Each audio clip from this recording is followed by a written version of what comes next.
Okay, so we are Christopher Lopez. Joshua Um, Morrison. And Logan Bails. we are here for CPSG 101, Science and Global Change, first year Colloquium, second part, and specifically we're talking about climate change and specifically people with chronic medical conditions. Oh, wait. So chronic medical diseases or conditions are conditions that last more than 1 year, requiring medical attention or that can limit activities in daily life.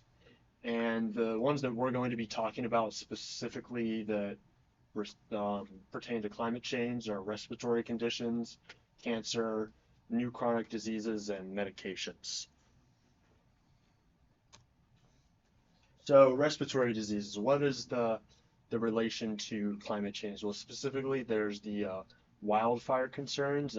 As you can see in the graph in the middle over there, that over time, wildfires have been increasing drastically, which is causing harmful lung problems to people because of the particulate matter that is being thrown into the air that people will actually breathe in and is small enough that it will get into your bloodstream and cause illnesses.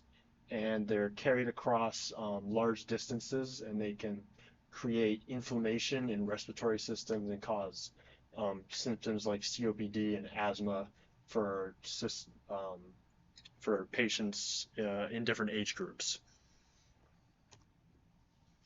So there are multiple different types of cancers, but the most prevalent one as of November 2020, when the paper was published, is lung cancer. And as you can see on the graph, the areas that have been burned by wildfires has been going up, and this is linked to climate change. And as the air quality gets worse, or at least as there are more days with worse air quality from wildfires, lung cancer will get worse. However, there are other kinds of cancers that will also get worse, such as gastrointestinal cancers from food insecurity leading to lower quality diets, and changes in temperature could lead to people spending more time outside if there are more pleasant days, or less time outside if there are more heat waves. And it's hard to predict exactly what human behavior will be, but it's likely that these behavior changes will, on average, lead to an increased exposure to the sun and therefore increased risks of skin cancer. And the other potential um, agents causing worse cancers would be sea level rise and extreme weather events. And while infections may cause cancer, and there are infections that are known to cause cancer already, it's unlikely that climate change will make those worse, at least not that we know of at the moment. And this will also make healthcare systems more strained, which could affect treatment of other diseases as well.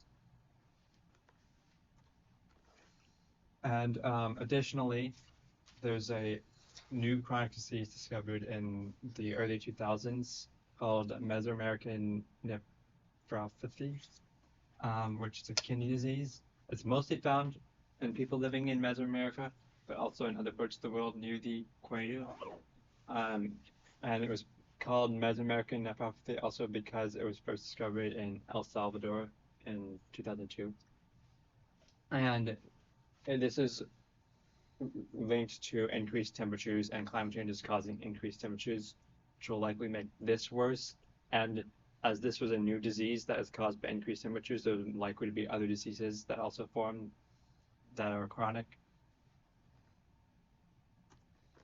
Now, not only does this affect current conditions, but it also affects the treatment for them.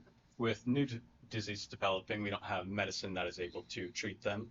And obviously, that's going to create issues such as the kidney disease that was just mentioned.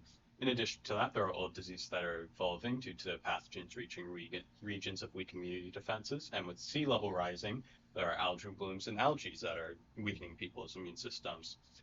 There are also issues of how much carbon is emitted from healthcare in general with productions of medicine and treatment. There are Healthcare takes 8% of national carbon emissions, as well as 10% of smog and 9% of all particle-related respiratory disease can be attributed to these carbon emissions. In addition to that, the harvests that are made into medicine are getting scarcer with an increasing population. Less medicine, less supplements to help create them with an increasing population is just a disaster waiting to happen. So in conclusion, what can we take away? Elevated risk of respiratory diseases like asthma and COPD, particles in lungs, food insecurity, and behavior changes increasing cancer risk, new diseases and reemergence of previously eradicated diseases, and lacking resources and data crucial to creating treatment medicine.